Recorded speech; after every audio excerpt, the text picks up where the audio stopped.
gas company, electric company to help you out too. We're going to try to make sure we use all of those that are available. Alright. Wait for another one. Mm-hmm. Make important phone calls. Yeah, it's I have to think of an example.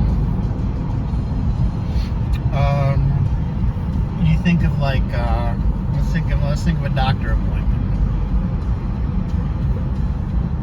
So what's really important to remember, you're a good person no matter what, but you do have some problems with speech, and you know that. Sometimes people have trouble hearing you or understanding what you're saying. So when you make important calls, like to people that don't understand always your speaking style, it's going to be very important to speak clearly, speak slowly, and think about what you want to say before you make the call. Like if you want to make a doctor appointment, you think about the doctor you're going to call. Doctor's name. Mm-hmm. Okay. I am a patient of Dr. Dillon. Mm-hmm.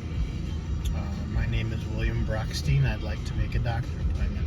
Okay. Know that they're going to ask you for a few things, especially for doctors. They're going to want to know how to spell your last name. They're going to want to know what your birthday is. Okay. They'll always ask you that.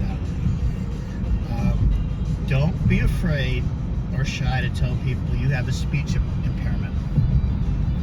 You might want to get used to saying, "Hi, my name is William. I need to make an appointment, but I want you to know I have a speech impairment, so be patient with me." I understand you 99% of the time, so does your mom, because we're used to hearing you. Some people are going to have troubles. You kind of need to be patient with these people, even if they're not patient with you. They'd be like, "What are you saying? I can't hear you. What do you mean? Sir, slow down." And that's when you would see, honestly, is, please be patient with me. I have a speech impairment. Remember to speak slowly. Mm-hmm. Don't be afraid. Don't be afraid to say that you're going to say things sometimes 2, maybe 3 times. Have a pen and paper to write down any information they give you. Like if they want to ask you, if they want to give you an appointment date and time, they may offer you a date. They'll say, "How about Wednesday the 3rd at 3 p.m.?" Mm-hmm. You should have your calendar in front of you to make the call. I always try to do that myself. I have my calendar out, my phone open. Mm-hmm. But I always have a piece of paper. Don't be afraid to ask them to repeat something, even if they seem to be short on patience. You need to not get mad at yourself, or don't try not to get frustrated. Know that they're having trouble. It's not your fault. Make sure you repeat things to them. If they say, "Okay, I have you down for 3 p.m. on Monday," say, "Okay, 3 p.m. on Monday." Make sure you understand it. And then if it comes down to it and you're having troubles, don't be afraid to ask somebody, to help you make a call. I mean, God willing, there's always going to be one of us around for you at some point, whether it's going to be me or your mom, or whether it's going to be Jacob, to help you make a phone call and make an appointment. You also may have a helper or a case manager at some point that can help you with appointments. I think doing some speech therapy, getting back into that, will help you. But I think it's important to start making making the phone calls. Most places you call, if you call your car insurance company, if you're calling a doctor, if you're calling the utility company to ask for something, everyone's going to want to know either your date of birth, how to spell your last name, social security number. It's going to be important to start to think about memorizing that. Some people don't even remember theirs. And I almost have yours memorized. You have the card with you, so if you're going to call somebody and you think they may ask you for that, take the card out of your wallet, you have it next to the phone. Sit at a table to make the call instead of being in your bed or sitting on a chair. Sit at the table so you can move things out. If you're going to call about a doctor appointment, have your health insurance card in your hand. or dentist appointment. Okay. And I guess if all else fails, you can always have somebody drive you to the office. Like if it's a doctor, and you know you can get a ride there. Easier to walk in and ask somebody to make an appointment for you. Does that make sense? Yes, it does. So important phone calls again. Speak clearly. Have a pen and paper ready. Okay. Be prepared to tell people things 2 or 3 times, and don't be afraid to tell someone you have a speech challenge. Okay. If you tell them that, it'll make them clear. But you also need to remember in this life, no matter what you do, some people are assholes no matter what. No matter how hard you try, no matter how honest, nobody try to be, whether you're special needs or not, you're going to run into assholes. And don't let them make you angry. I could learn from that. Does that make sense to you, buddy? Yes. Okay. So, like I said, be prepared for some people to be ignorant. You can always just say goodbye and hang up and call back in 20 minutes and get somebody different. That's what I would say about that. So I would probably call if it's haunted. The pizza delivery, Uber, doctors, maybe dentists, 911, Right. and what else? Uber doesn't take phone calls. It's all on the app. Okay. Pizzas, you can order on the app. Or you can call. Pizza places are always busy, and people talk fast. 911 is very important. A lot of times when you call, they will know where you're calling from.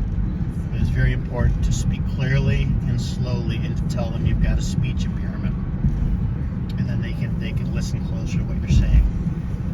Doctors and dentists, more likely than not, when you're good to be my age, you're still going to be taking appointment calls by telephone. Although there are some, like my hospital, some of my doctors, I can request an appointment online, and they'll call me to confirm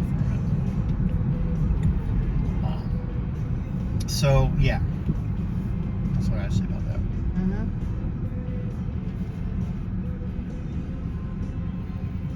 The more practice you get on the phone, the easier it's going to get, the more confidence you'll get. Mm-hmm. So at some point, probably the next year or two, is when we need to get you in for an appointment somewhere. We're going to have you try to make the call first, and then I'll sit next to you on speaker. And if you run into problems, you can wave me, and I'll jump on the call. Okay. And how do I find these calls? I mean, how do you get numbers on how to call these people? Yeah. It's best to as many of them as you know you'll need to call at some point. Store them on your phone. Like I can put Dr. Dillon's phone number in your telephone. So all you gotta do is go in your contacts and push the button. Or how do I find? I just go in the building. Oh, how do you find the offices? Yeah. Oh yeah. Well, see how we did the other day. We kind of had to fuddle around. That comes with experience. I think as you have a doctor going forward, I don't know if it's going to be Dr. Dillon or not, at least she'll be there for a while. Want someone to go with you, I think. Whether it's myself or Jacob, or your mom or someone.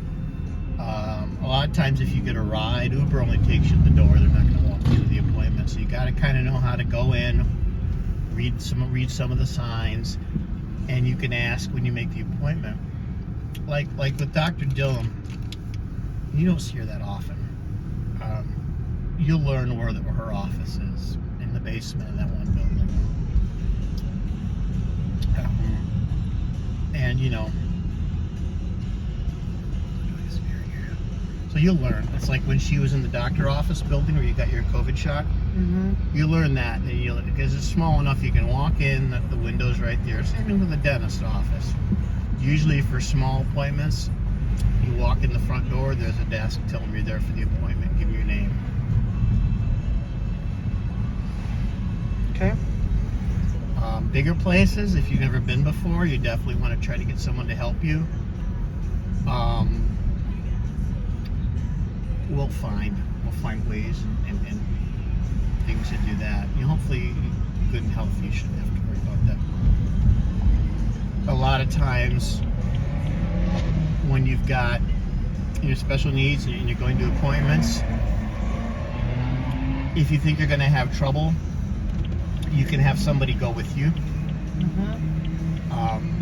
But we should always try to work for you to be as independent as possible. Okay. And anything else comes to your house, pizza, Uber. When you go ahead and you request an Uber, you do put in, I've never done it before, we'll get you set up at some point. You do put in the address you're going to, so the Uber guy shouldn't need you to give them directions. They should know where to go or have nav. And it'll be good to keep directions with you in case you have questions or you need to give him better directions.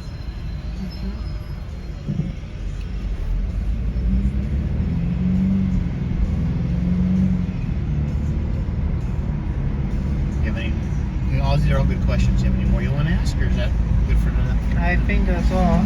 Okay. I'm sure you'll come up with Do more. you think we can take it, like, drive a little bit longer, maybe? Yeah, where you thinking? Just around? Maybe the other side of freeway, maybe. Yeah. Thanks, buddy. No problem. I just want to get out of the house. I understand.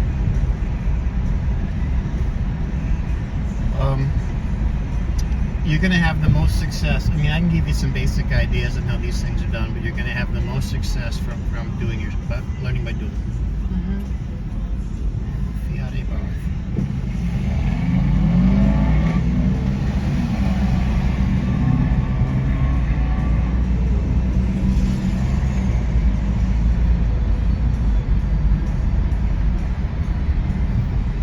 Hey, what's the smell? It's that white car in front of us, probably. Oh, that's just great. That's like that. I wanted one of those little cars. Someday, if I'm ever rich, I'll get one. Those things are. That's what I rented when I went to see Scott last time. Except it was red. Those cars are fun. Still want one someday. But it's an only car, so not great.